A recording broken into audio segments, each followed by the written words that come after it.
Candidat de la jeunesse congolaise dans son ensemble, candidat de la rupture. Le peuple se mobilisait, le peuple a cotisé pour que je paye la caution afin que je le représente à la prochaine présidentielle. Et justement, ce peuple a beaucoup de problèmes. Je ne te donne pas le boulot, les jobs, finis tes études. J'étais élève, j'ai fait une des grandes marches à Kisangani. On m'avait arrêté déjà à Kisangani. Parce que j'ai revendiqué des droits de la population. C'est en 6e année. On commence avec les études, on finit. Aussitôt on a fini, Bamanisa a été élu gouverneur de Kisangani, de la Tchou. Et là, je bats campagne pour lui.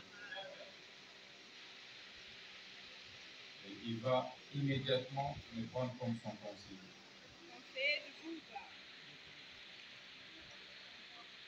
J'ai travaillé avec lui jusqu'en 2015, quand on fait les découpages. Il va me dire, Constant, j'ai découvert en toi quelqu'un de bien. Je vais te garder, je te donnerai par mois $800. J'ai dit non, Excellence, moi je pense que j'ai une vision politique. Je dois être autonome.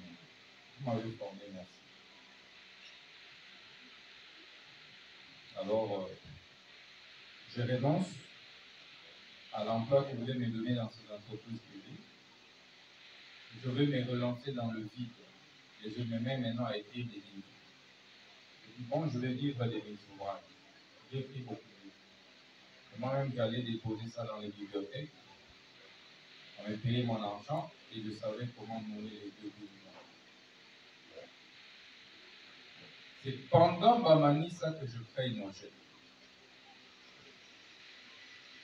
En 2014, d'ailleurs pour ça, un jour, je tenais une réunion à mon bureau du gouvernorat. Mon chef, qui est actuellement Tricap, le gouverneur militaire de l'Itour, Etienne Munega, va me faire une note pour qu'on puisse l'évoquer. Estimant que j'avais commencé à faire de la politique au sein du gouvernement. Les jours où il envoie, il fait une note au gouverneur Bamanisa, je suis rentré chez moi. Je me rappelle, ma mère, je l'avais fait venir, j'étais avec elle dans la maison. J'ai dit, mais on veut me chasser du boulot, hein, parce que j'ai créé mon chèque. Ma mère m'a béni, elle dit, va au boulot. Quand j'arrive ce jour-là,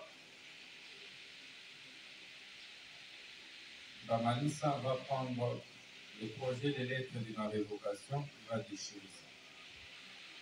Il appelle mon chef, il dit, mais toi, est-ce que c'est pour ça que j'étais engagé ici? Au lieu de travailler, toi, tu veux qu'on révoque mon travail. Tu vas gagner quoi? Il laisse les jeunes, ne sait pas. Voilà comment j'avais eu la vie sauvée. Et je vais continuer mon travail.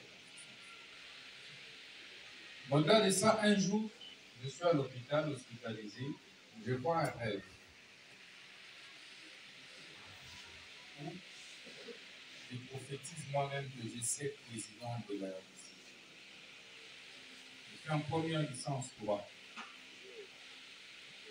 J'ai vu tout ça venir. C'est pourquoi je vois ça comme un film. C'est comme un film qu'on m'avait déjà tracé. Les gens qui pensent que c'est une blague seront surpris le 20 décembre.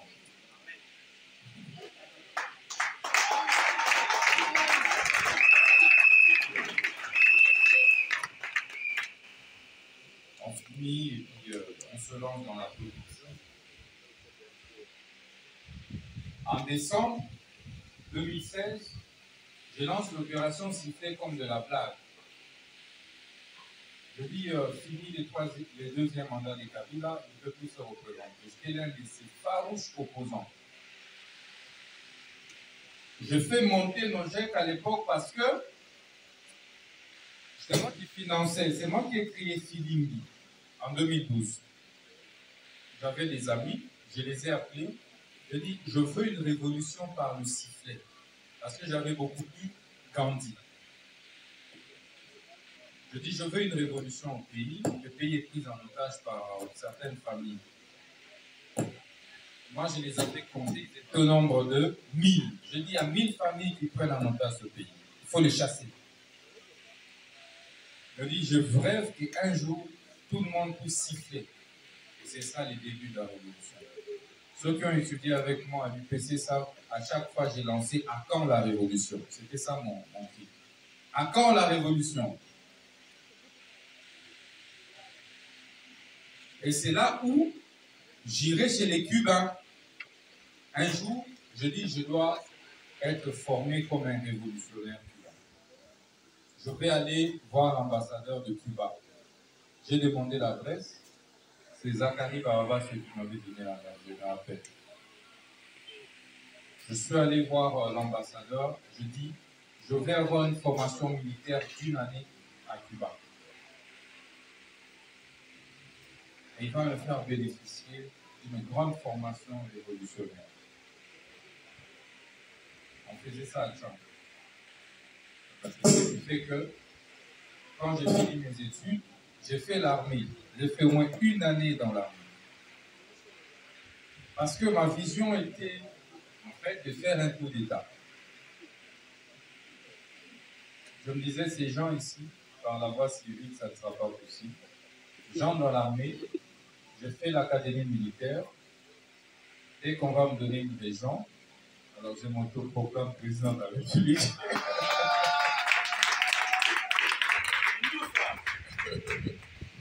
Je crois que les Rachid le savent, quand j'ai fini à l'UPC, imaginez quelqu'un qui vient de distinguer à l'université, immédiatement après l'armée. Personne ne savait cette période-là. Donc, avant que je ne travaille avec Bamanissa, j'étais entré dans l'armée. Le guide qui était un peu avec moi aussi, ne savent pas ça. C'est une première fois. C'était la première fois.